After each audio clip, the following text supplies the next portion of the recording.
Happy Wednesday, everybody, and welcome to Just Parlays. I'm Jim Williams, along with my partner in crime, Chris King.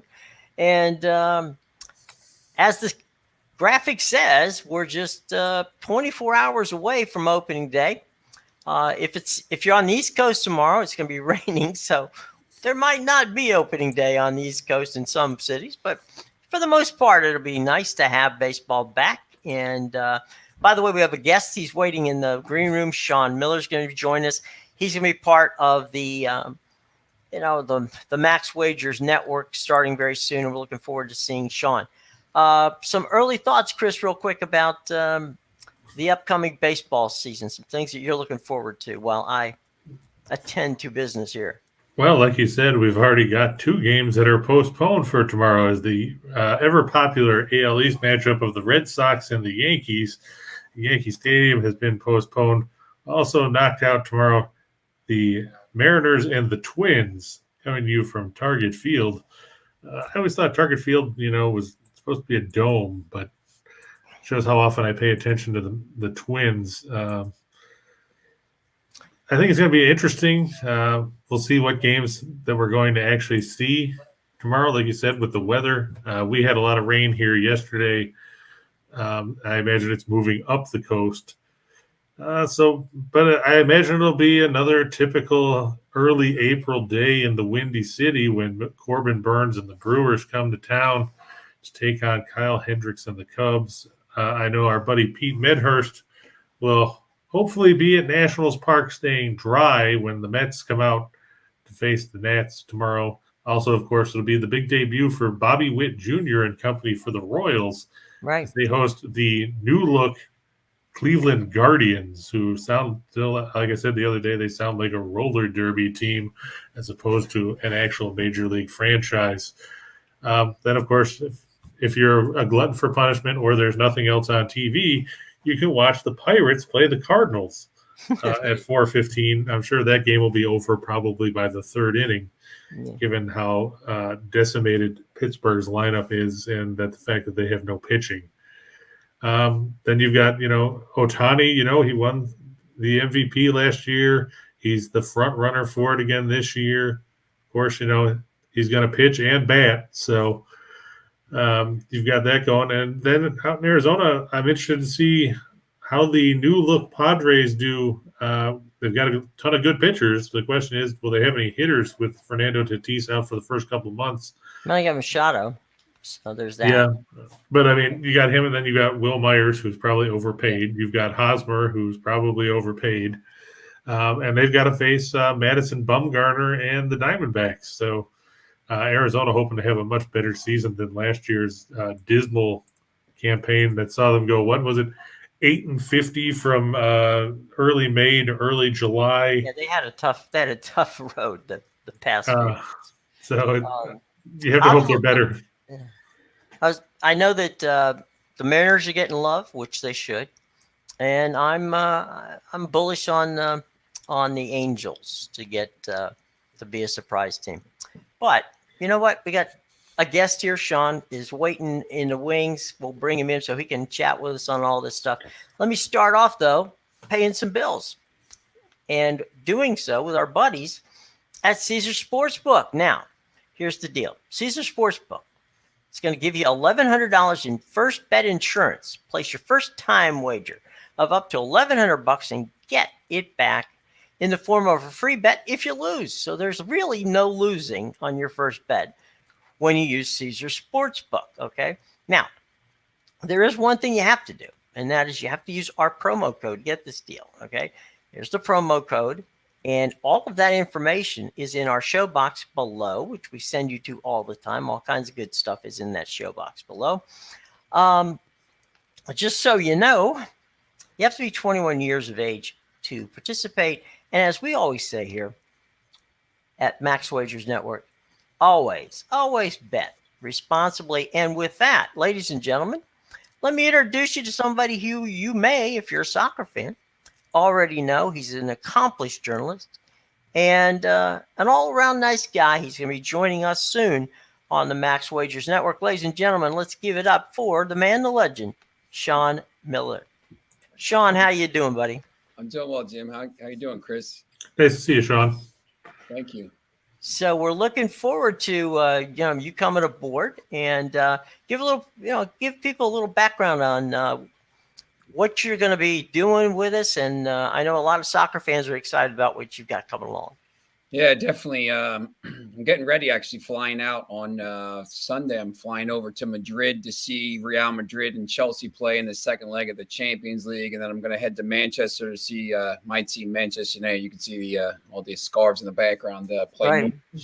So, and West Ham play Burnley. So I've been covering English Premier League, Champions League, all kinds of different world soccer since 2013 for NJ.com and the Trenton Times and the Star Ledger. So I'm going to be basically talking about all kinds of soccer. And one thing about soccer in the betting world is it never sleeps. It's 365 days a year. I mean, there's even games on Christmas and Easter. It's every day, so it never basically ends. And now we have a World Cup at the end of the year this year, so usually in the summer. So that's going to be interesting. There's going to be all kinds of stuff going on. So I'll be talking a lot about soccer and maybe a little bit about some Formula One as well. Yeah, and, some racing. So got the Sean and I are going to do some F1 stuff. Yeah. We're big fans of F1. The fun thing, Sean, about soccer, one of my favorite line about the World Cup in Qatar was the line after they announced Qatar had gotten it, and they didn't announce that it wasn't going to be played in the summer. Great line from Ray Hudson, who said, well, they're going to play in Qatar. He goes, I guess the sun was booked that month. So figuring that basically that's the only hotter place that it could be played than Qatar. It's pretty warm. And I mean, it gets up to like 130 degrees where they're playing these games. I mean, in the winter, I guess it's, they're trying it's to 85. Yeah. They're trying to, they're playing the later two matches of each day, 7 o'clock and 10 o'clock, to try to mitigate it a little bit. But if you see, all the stadiums are built, basically in an 8-mile radius, and they all have these giant fans blowing air conditioning into the stadium. So it's going to be interesting to see what happens here. And they're also pop-ups. So the stadiums, after they're going to be finished, they're literally going to disassemble them and send them to countries all around the world for soccer stadiums. Yeah, it's pretty a wild idea. Yeah, it's interesting. Like the 2026 one will be here in America, and they'll be playing, and the final will be at the Meadowlands, and they'll be playing, in Lincoln Financial, at all these stadiums that are already built. But yeah, this thing is they built them, and then they're going to tear them down and send them all over the place, which is pretty interesting. Is it safe to say that Qatar is the worst team in the World Cup field, John? It's probably pretty close. I don't know if there's going to be any worse teams in it. I mean, it's interesting too, because the host team always plays the first match, right? So when South Africa had it, I think they got beat, all 3 matches. So their group is, Qatar's group is okay, so maybe they could get a point or something. But yeah, they're not very good. They're probably not going to win the tournament. And what's the group of death this year? Because I mean, everybody talks about it every year, or every time the World Cup comes around. Where are we looking at it this year? I think, when you look at US's group is going to be pretty interesting. They don't know who the 4th team is going to be yet. It's England, who made the Euro final last year. But if Wales gets in, Wales is top 15 team. So that's 3 of the top 15 teams right there. So that's pretty good. I think, when you look at the rest of them,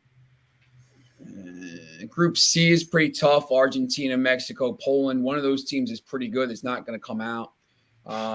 Spain and Germany in one group with Costa Rica is pretty tough, and Japan, Belgium, Canada, Morocco.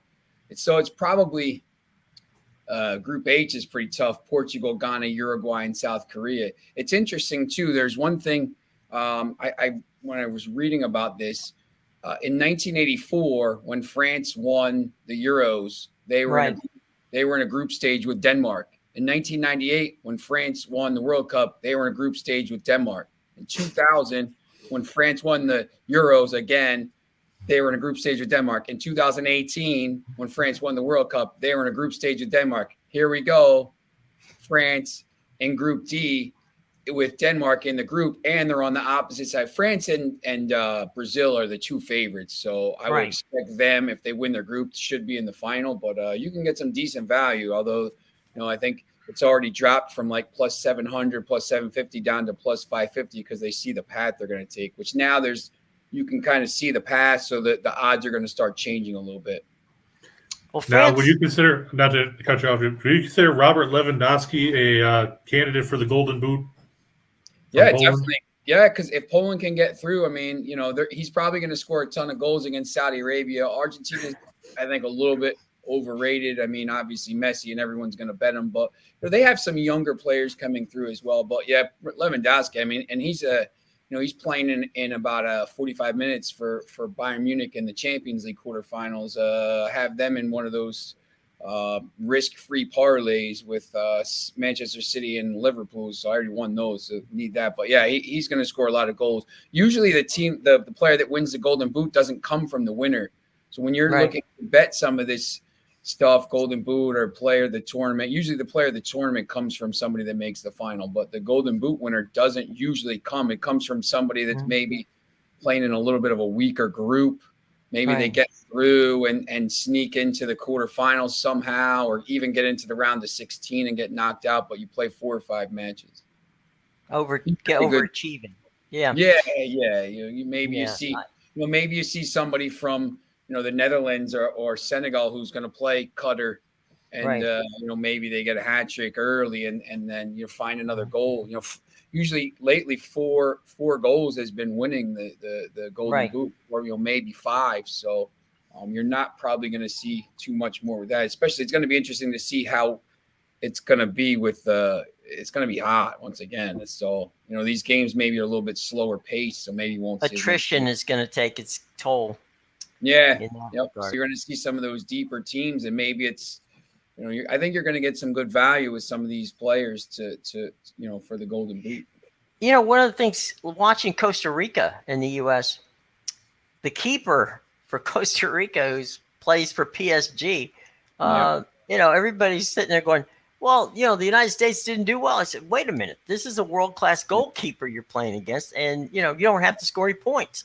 Yeah, Keylor Navas. I mean, he won 4 Champions League titles in 5 years with Real Madrid. I mean, he's very good. He's and it's tough. You play USA had already known they're in too. It's tough to go. When you go play these teams in Central America, these games are really tough. Even the teams that aren't any good or aren't any not as good. I mean, it's really tough to go down there and get a win or even get a draw. If you can go down there and get a point, it's good. But US already knew they were in at that point. So, but yeah, he's very good. We went one time. I was doing a game in Panama, and I got to tell you, it was one that U.S. national team, and you're sitting there going, we may not want to win because we may not get out of Panama if we don't win. It's one of those.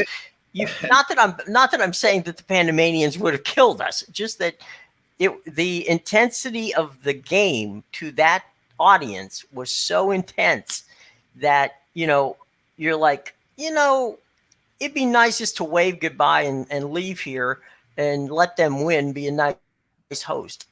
Yeah, it's some of it's the political, obviously, the history of the United States and Central America and everything. But so when the U.S. goes down there and they're seen as a global and world power, and even in soccer as well.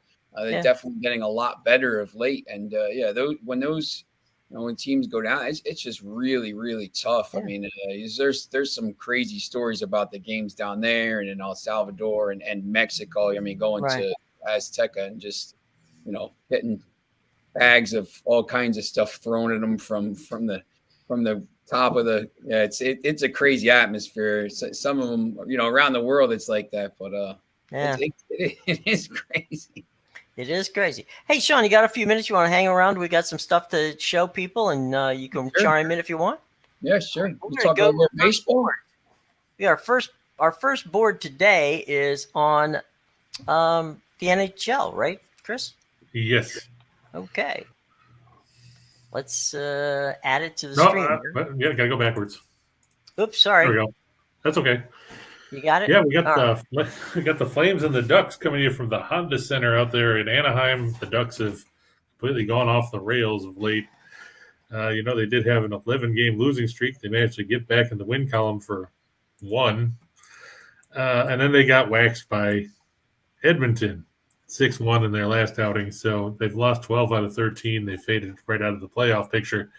Calgary coming in off a 3-2 win over the Kings Monday night in a game that put me to sleep watching the third period where nobody did anything for the entire stanza other than ice the puck repeatedly. Supposed to be Jacob Markstrom in net for the Flames tonight. He's had a good year. He's 32-14 and 8 with a 219 goals against, a 924 save percentage, and a league high 9 shutouts against John Gibson, 17-23 and 10 with the 315 goals against, a 904 save percentage, and 1 shutout for Anaheim. The Flames 7th in the league in goals for at 3.46. They're second in goals against at 249. Anaheim below average in both categories, 24th in goals for at 275, 21st in goals against at 317. The Flames 6-1 in their last 7 as a road favorite, 4-1 in their last 5 on the road. They're 9-3 in their last 12 when their opponent is held to 2 or less. The Ducks 1-4 in their last 5 against the Pacific Division, and 10-43 in their last 53 against teams with a winning record. The one scary stat about this game, Jim, if you're a Flames fan, Calgary just 4-32 in their last 36 trips to the Honda Center. I'm hoping that trend changes tonight because Anaheim is not very good. Well, my guess is, guys, Sean and Chris, that the problem is that they go down a little early. They go to Disneyland, which is about 10 blocks from the Honda Center. And maybe they have a little too many churros and are not up for playing. I don't know. But, when you're that close to, the Magic Kingdom, you have to sneak by. No, I have no idea. That there are some teams, Sean, you know this. Chris, you guys know this. There's some teams that just, for whatever reason, don't match up against teams that you would think they would dominate constantly. I'll tell you, for me, I mean, this Calgary team has been pretty impressive. And, I think maybe about a month and a half ago, I started looking at their futures odds to maybe come out of the West and win the Stanley Cup. And you can still, obviously Colorado is still the favorite. But, if you look at the history of Colorado over the last few years, they lose early in the playoffs. I think this Calgary team is the favorite to come out. Would be my favorite to come out of the Western Conference. And, you look at these numbers here, 6-1 in their last 7 games as a road favorite. That sticks right out. And they've just been playing so well right now. I think you got to go Calgary here. And to Sean's point, the Flames opened the season at plus 3,000 on the Stanley Cup odds.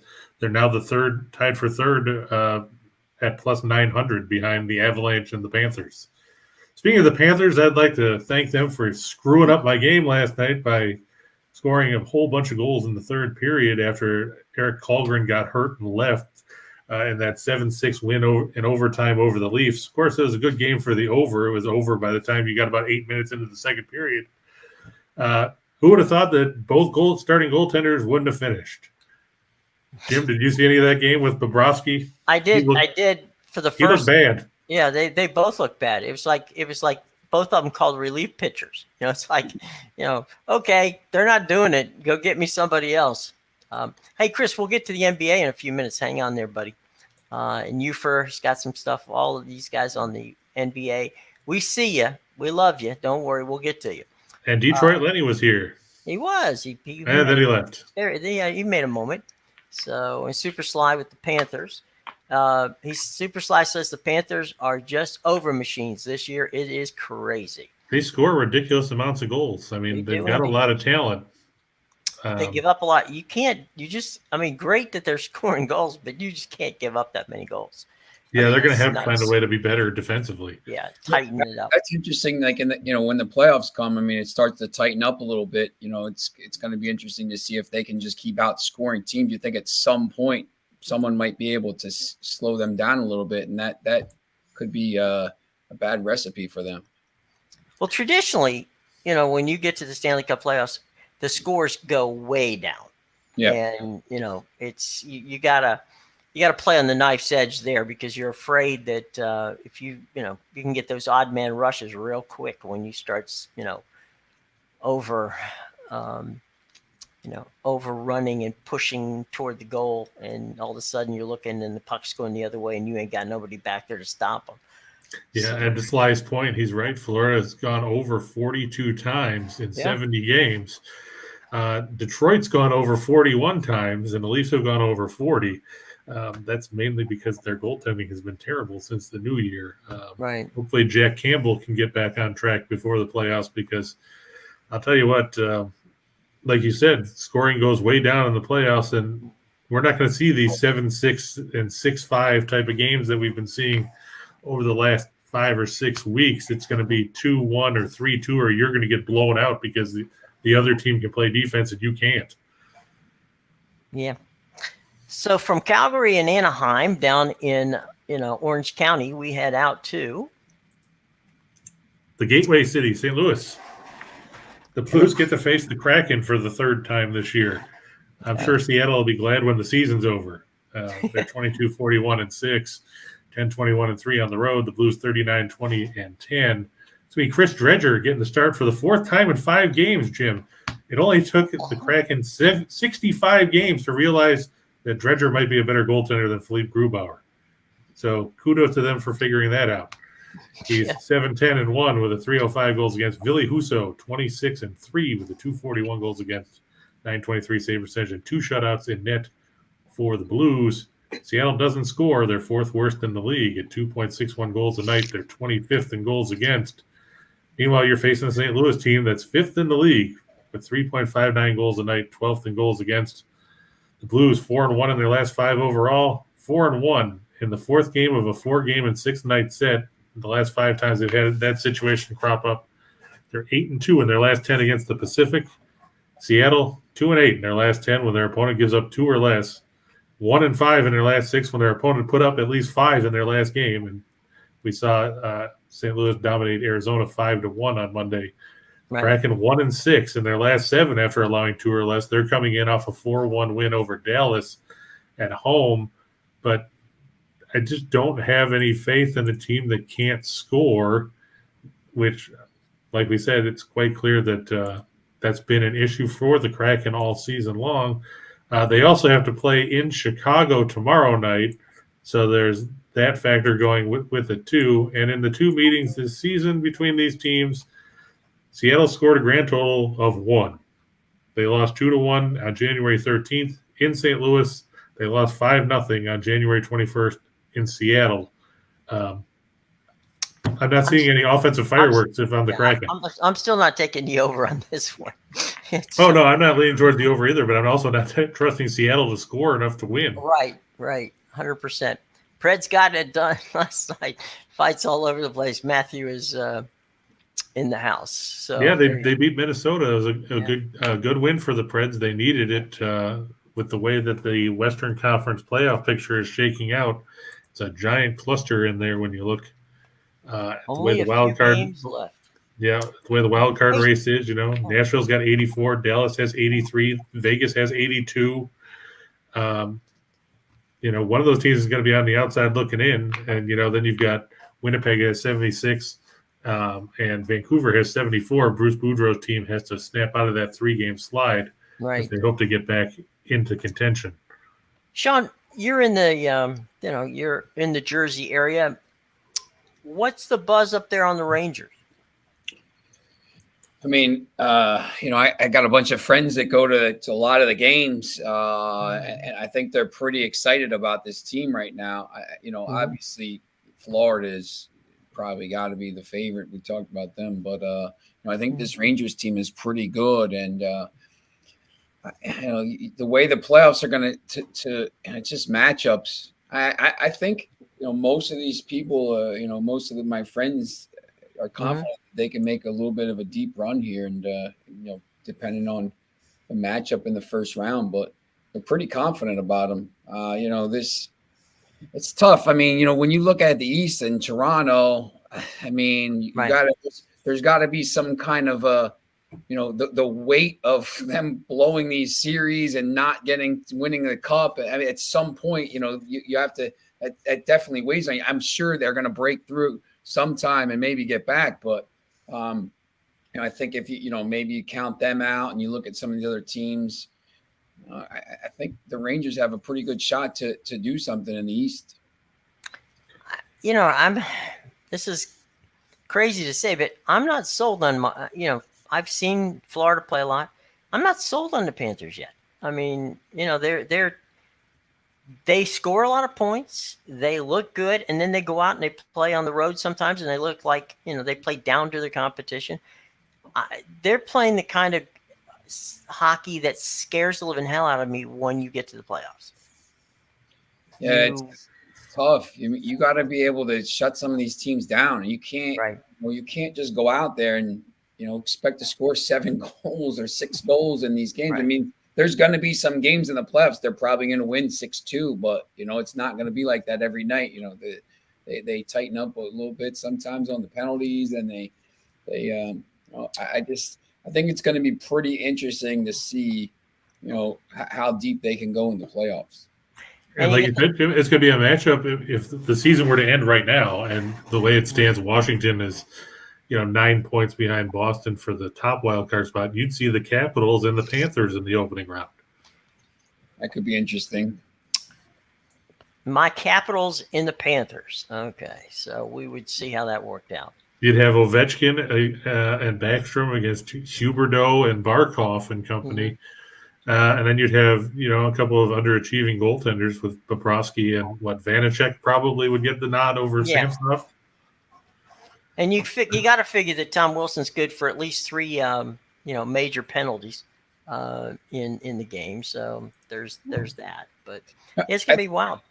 I think. All right, well, let's – Go ahead. What were you saying, Sean? Go ahead. One thing that's good about the hockey playoffs, too, is, some of these series, it's not like, the soccer here, the best team's going to go through. Like hockey, I mean, there's upsets every year in this first round, in the second round. I mean, there's definitely some good value in some of these series bets in that first round of series. I mean, you can kind of see the matchups and say, you know what, I'm going to take this team at plus 300 to advance or whatever, because there definitely is going to be some upsets in the first round. And you always see that those wonky puck things where the keeper's there, he's done everything humanly possible right, and it bounces off some guy's skate, it hits off of some guy's knee, it bounces off the scoreboard, whatever, and somehow, some way it ends up in the back of the net, and the keeper's sitting there going, I did everything right, and the damn puck is still back there. How did it happen? I still remember when Steve Smith did that when he tried to pass it back in, I think it was 86 with the Oilers in a Game 7 against Calgary. He passed it back and Grant Fuhr wasn't looking and it went in the net. And they ended up losing and it knocked them out of the playoffs. On an own goal. Yeah. Right. It's wild. Let's go to the NBA and see what's going on the hard court tonight. I'm sure there's exciting games, but there it is. Boston a lot of teams. Yeah, I was gonna say a lot of teams. Yeah, two teams don't want the first place in the East. Yeah, a lot of teams playing back to backs. Boston actually had yesterday off. Chicago got whipped up on by Milwaukee. The Bucks then clinching the Central Division for what seems like the 17th year in a row. I mean, it's not that long, but with as dominant as they've been in that division of late, you have to think that things are going in their favor. Caruso is doubtful for the Bulls tonight. I'm not sure where Nathan's seeing that Levine's out for the season. The latest injury report that came out moments ago from the league has him listed as probable for tonight's game with the injury management for that knee. Lonzo Ball, of course, now they're talking he might not come back this season. On the flip side, Boston should have Jaylen Brown and Al Horford and Jason Tatum. They're all probable tonight, which is a good thing. They blew out Washington the other day in a game that I guess the Wizards quit after the first quarter. So you look at this one, Boston's middle of the road offensively, but they lead the league in scoring defense. I forgot to change that. The Bulls are not first in scoring offense. The Bulls are actually, I think they're 12th, which shows that I mistyped. No, they're close. 11th. Yeah, they're 11th. But going against the number one scoring Just defense, forgot an extra one. yeah, there you go. Having to play the second game of back-to-back, but Chicago hasn't had a lot of success in that. They struggle stopping teams defensively. Opposing teams shooting better than 47% from the floor against them. Boston 5-0 in their last 5 after putting up at least 125. And let's face it, they went way past that against Washington. 4-0 in their last 4 on the road against teams with a winning home record. The Bulls 3-9 in their last 12 against teams with a winning straight-up record, and 1-10 in their last 11 games against teams with a winning percentage above 600. We talked about this yesterday, Jim. Since January 1st, against the top 8 teams in the league, Chicago now 0-16 in those situations. Yeah. Guess what? Boston falls in that category of one of the top 8 teams in the league. Not looking all that good for Chicago. And Miami, as City. we said yesterday, is starting to get healthy. Yeah. And the Heat, I think, have pretty much locked up the top seed in the East now, much to the chagrin of what Tim was saying yesterday. The Heat are 52-28. Boston's 49-30. Milwaukee's 49-30. Philadelphia's 49-30. All those teams can get to 52.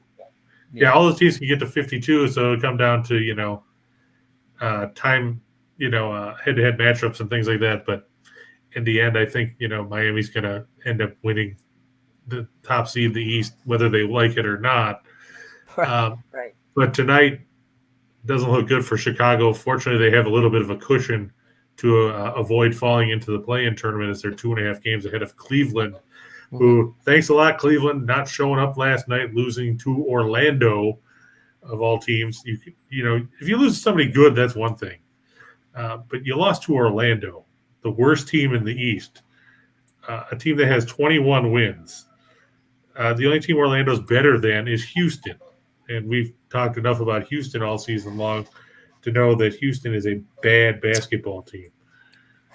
By the way, just for the record, ladies and gentlemen, we'd like to thank the Los Angeles Lakers for participating this year in the NBA, and they will be getting a version of the home game whenever the season is over. They're not playing in the postseason. They can play in the Rucker League tournament up there in New York City. They can go play some street ball. Might be better for them. Yeah, 3-on-3. Yeah. All right. So the Bulls and the Celtics played in the Windy City. We're going from there to the Nets and the Knicks. A couple of teams that Sean knows a little bit about there, buddy. Yeah, it's interesting. The Knicks, after last year, I think there was a lot of excitement about the team. I played well, and then they lost in the first round as the higher seed to the Hawks.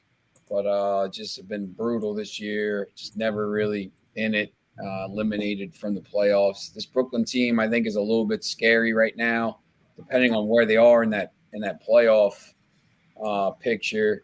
If they get into that, if they finish 9th, I think, playing against the Heat, that would be very interesting. If they finish in that 7-8 spot and then win that game and play whoever they're going to play, Boston, Milwaukee, Sixers, that would be pretty big. I think you look here, the Nets probably have to take this game. They have to win. I don't know what the Knicks are going to be playing for, but in the East, we just talked about Boston a little bit. I think right now, looking at them, they would be my favorite to come out of the East. I put a little wager on them to win the Eastern Conference. Very good defensively. So, but if the Nets do get in and they win that playoff, whatever playoff game they're in, and get into that 1 or 2 game or series, that's going to be really interesting for those teams that finish first or second, because the Nets are going to be definitely going to be dangerous at that point. Who do you think matches up best with the Nets? If you had to pick out of those four teams we talked about, Sean, the Heat, the Celtics, the Bucks, and the Sixers. I think the Nets could beat the Heat if they get into that series. I think with the first, I think the Celtics defense is pretty good, and obviously they have the scoring from all over the place. I think the Celtics would beat the Nets. The Bucks probably as well. I remember that series last year, but it went down to the wire, went down to overtime in Game 7. So that would be pretty interesting. It would be really interesting if the Nets got the Sixers in the first round after that trade, and just the way the Sixers are. I mean, they're a mess. I mean, they're winning some games, but they're off the court and on the court. I just. Depending on where they finish, that could be really, really interesting in the first round. If the Sixers ended up getting the Nets, I think the Nets could beat them. One of the things that Chris and I have talked about, and Chris specifically, has been giving props to Coach Thibodeau with the Knicks this year, trying his best to put together a team that could play defense, but they just didn't. They kind of mailed it in for the guy. I mean, he's a good coach, and I hope that there's not any thought about placing him with somebody else and penalizing him for the poor play of the Knicks this year. The interesting thing about the Knicks too is it's that last year was finally like that glimmer of hope, like we've turned the corner. Like they've been so bad for a while, and the kind of really need the Knicks to be half decent. At least you want them to be competing, and there's this glimmer. Oh yeah, they had the really good year, and then all of a sudden now it's just back to the way they were, and just it's just really got to be frustrating to be a Knicks fan right now, just seeing the way they played last year. So it's crazy.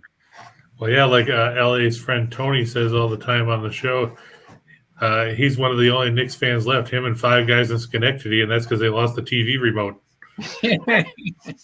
That's about right. Yeah, that's funny. That's about it. Let's go for 2 for the money here. We got some 2 for the money time.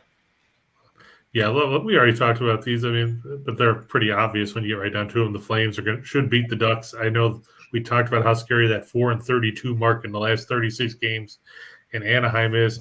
But on the bright side, the Flames were in Los Angeles Monday. They play tonight. Tomorrow they go to San Jose, so maybe they don't have time to go and eat a bunch of churros and be sluggish out on the ice. Anaheim pretty much mailed it in. I have to think the Flames can play and get the win here. They needed to keep pace in that crowded Pacific Division race. The Blues and the Kraken, we talked about Seattle, is not a good hockey team. But I guess, that's the curse of being an expansion team after Vegas. You don't get the same kind of benefits that the Golden Knights got with making deals and things like that. And hard to follow that act. Yeah, that's true. And then the Celtics over the Bulls, like we said, Lonzo Ball has been shut down. He's done for the year. And the Bulls playing the second game of a back-to-back after getting waxed last night. And the Nets over the Knicks, because like Sean said, the Nets need this game.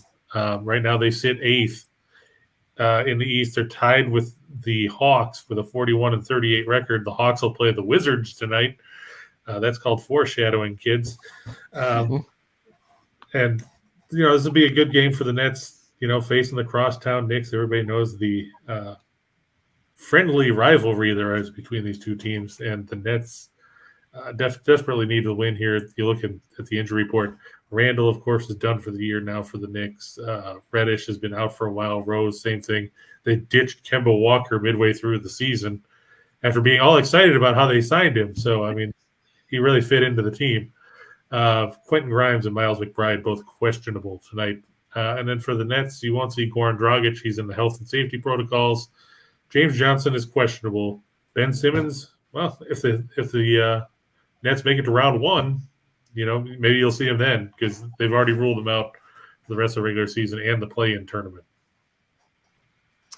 By the way, Detroit Lenny, I agree with you. There's nothing better than watching Stanley Cup playoffs when it comes to playoff hockey. I mean, until your team loses in overtime of Game 7. Yeah. Or loses to the Montreal Canadiens. Unfortunately, we don't have that And problem. Nathan hates the Wizards, and right now, Nathan, I live in Washington, and I hate the Wizards too. So, Well, yeah, there you but go. the Wizards played good basketball They yesterday. haven't That's why done everybody anything hates for them. me lately. They beat What's that? Minnesota yesterday. That's why everybody hates them.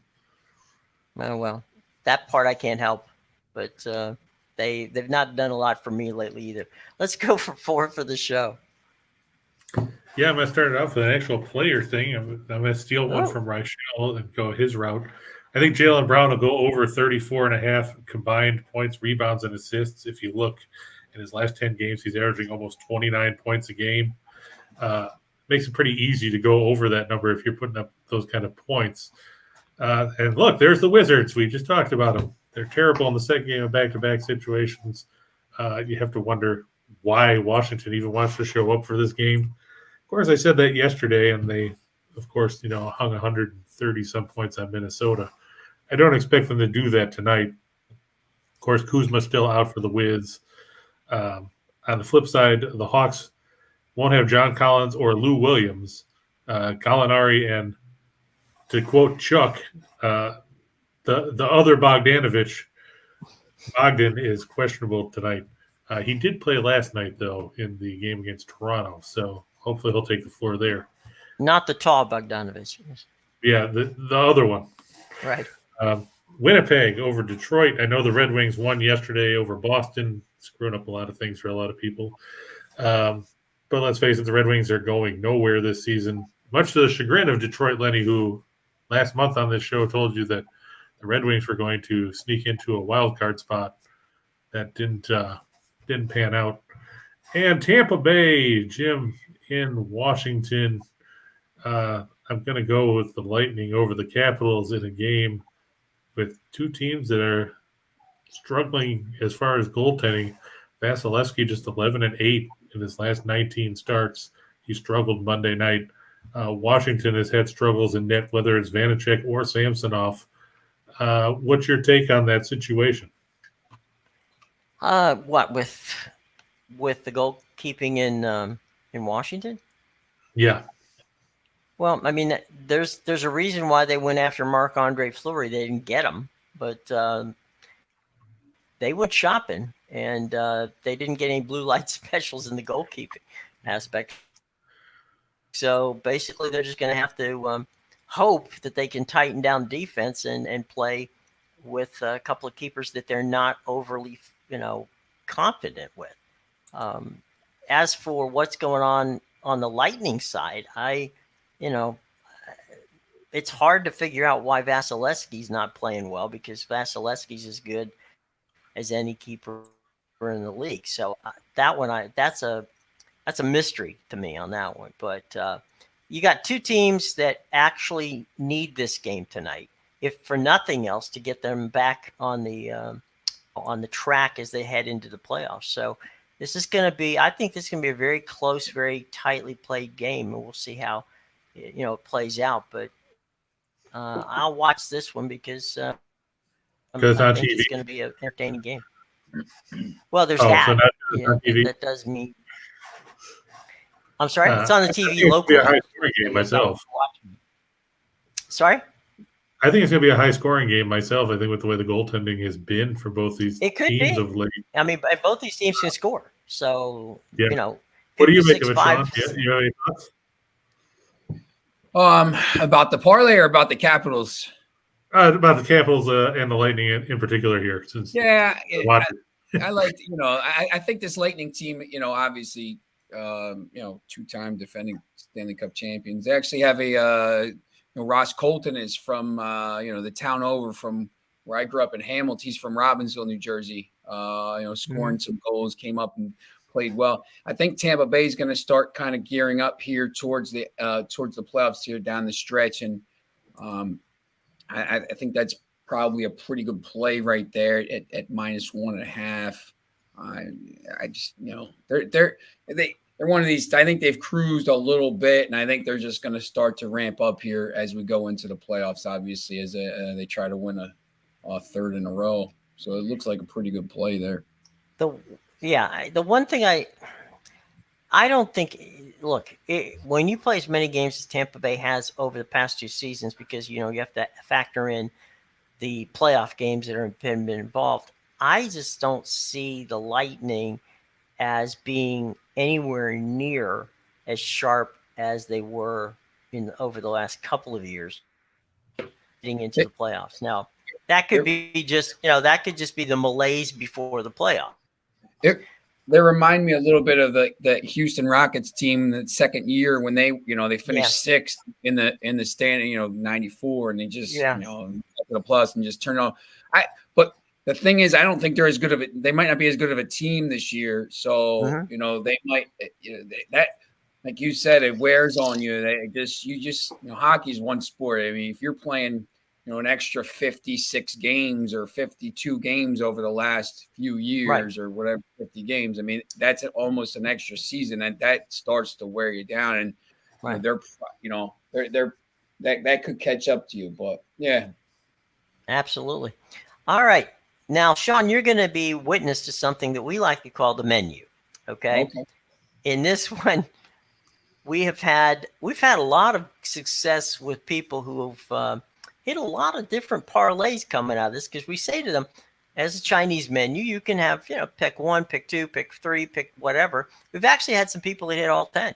So let's go to the shot in the dark.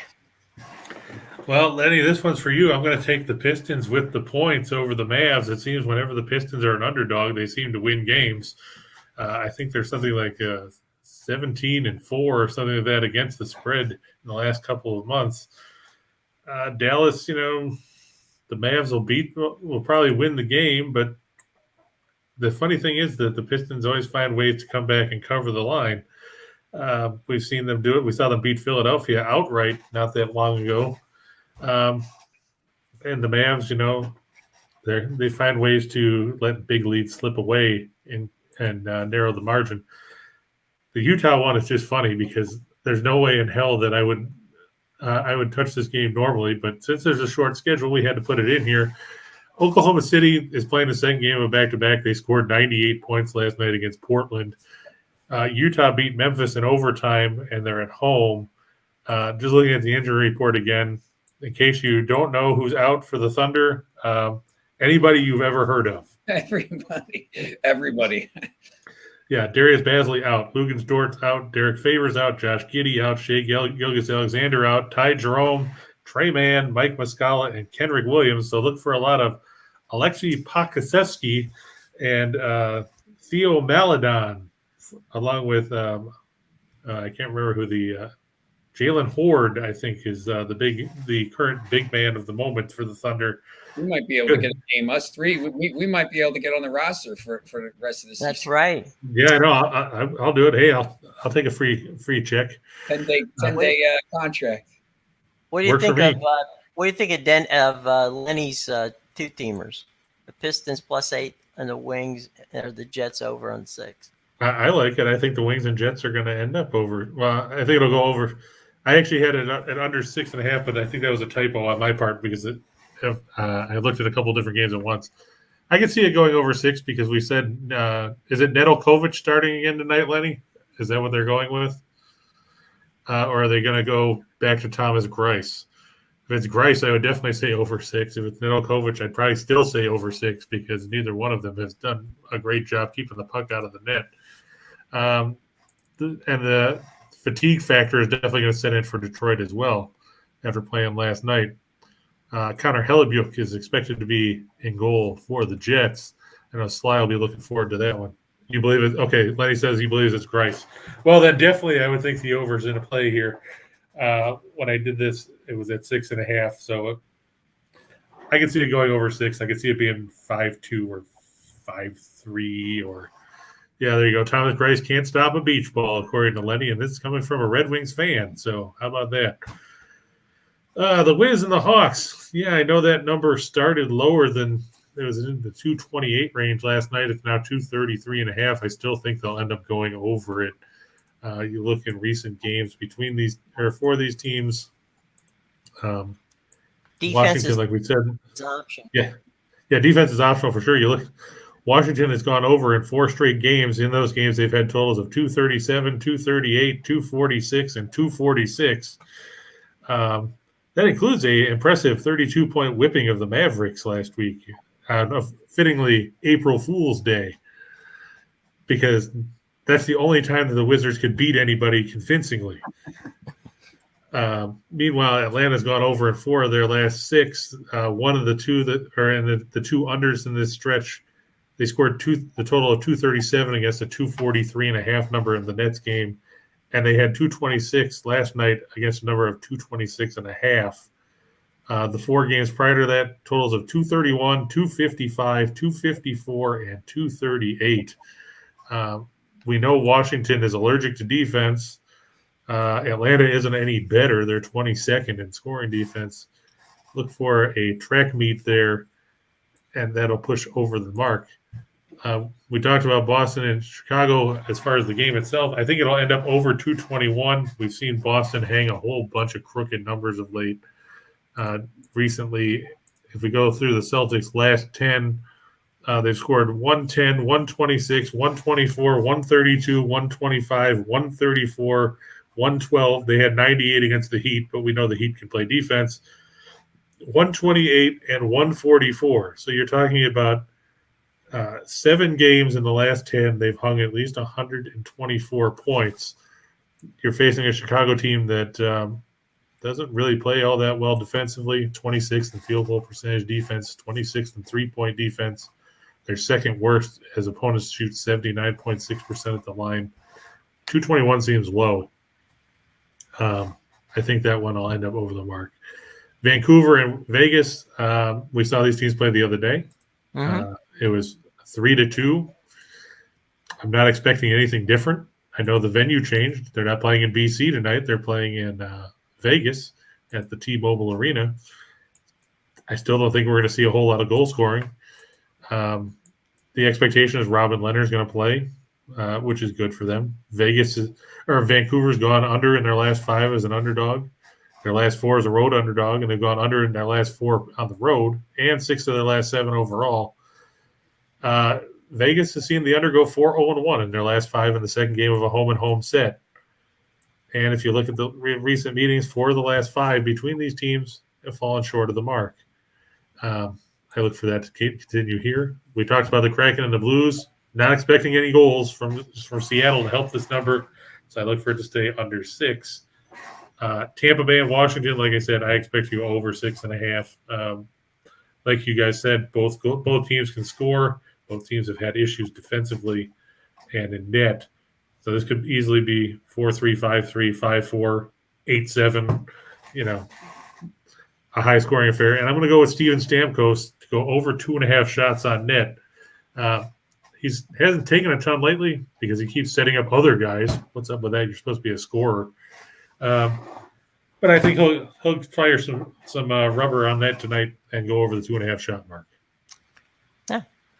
Yeah, I wouldn't be surprised. Again,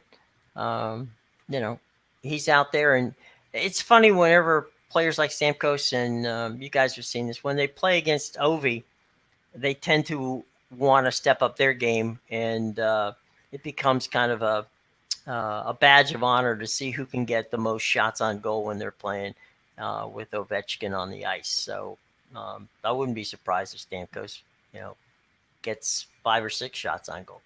Yeah, I'm surprised. surprised. Probably 1 or 2 of them will go in. Well, there's that too. Yeah. So there's that for sure. So, Sean, look, we appreciate the fact that you hung around with us, and we're looking forward to seeing you on Max Wagers. Now, just for those of you who are new to watching us, we've got a bunch of things going on here, which will include Sean very soon. Midday Money with Sean Higgs, noon. Monday, we got Monday to Friday on all of this.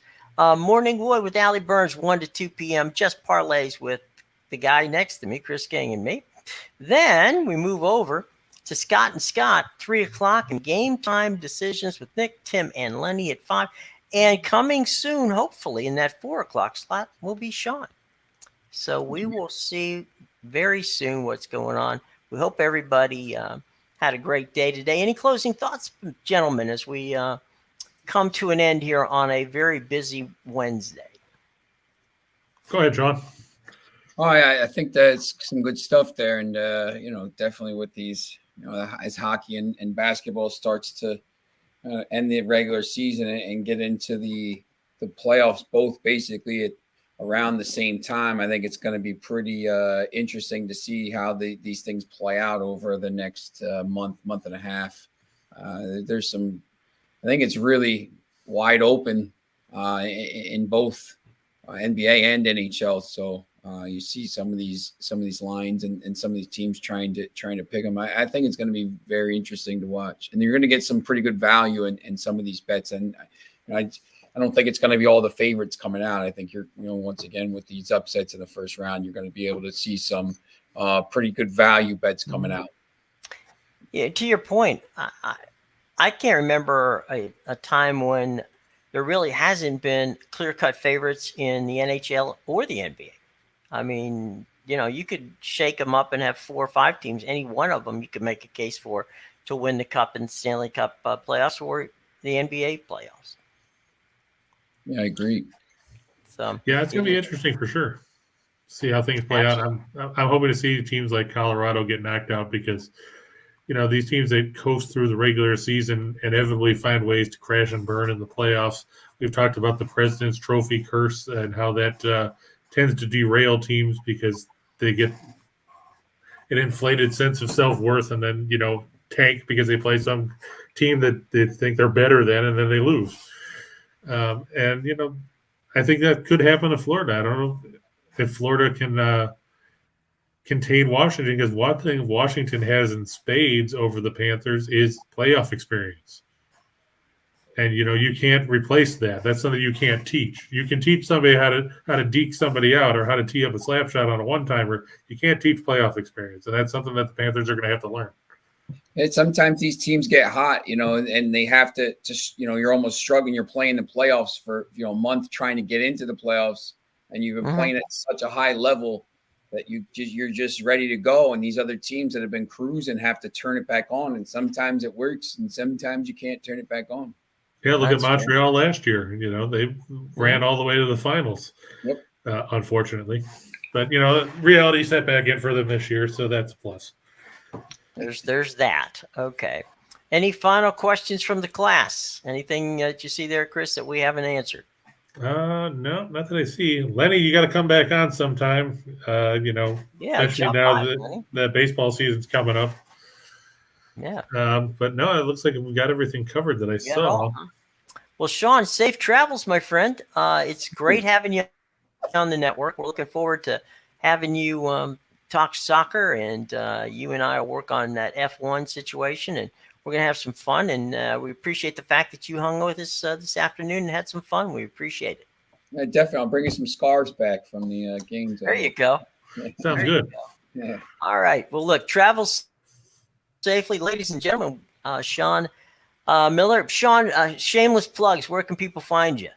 My Twitter's there at the Prodigal Sean. I'm in NJ.com, writing weekly columns covering all kinds of stuff. And we have all different sites. All right. New site up soon, but mostly the social media and writing for doing some stuff for the NFL for how-to-bet.com. So. Okay. Outstanding. We'll follow the Prodigal Sean, and I'm sure that's where you can find everything. So we'll get it that way. All right, brothers and sisters, thank you all for dropping by. We appreciate it. Opening day tomorrow, and we will be ready for it. At least in some parks. In some parks, true. We will be ready for it. We'll have some fun. So be with us tomorrow. Thanks, of course, as always, to Chris King and to our special guest, Sean Miller. Until tomorrow, everybody, have a great day. Be safe. And coming up at 3 o'clock in a couple of minutes, it'll be Scott and Scott back to the window right here on the Max Wagers Network.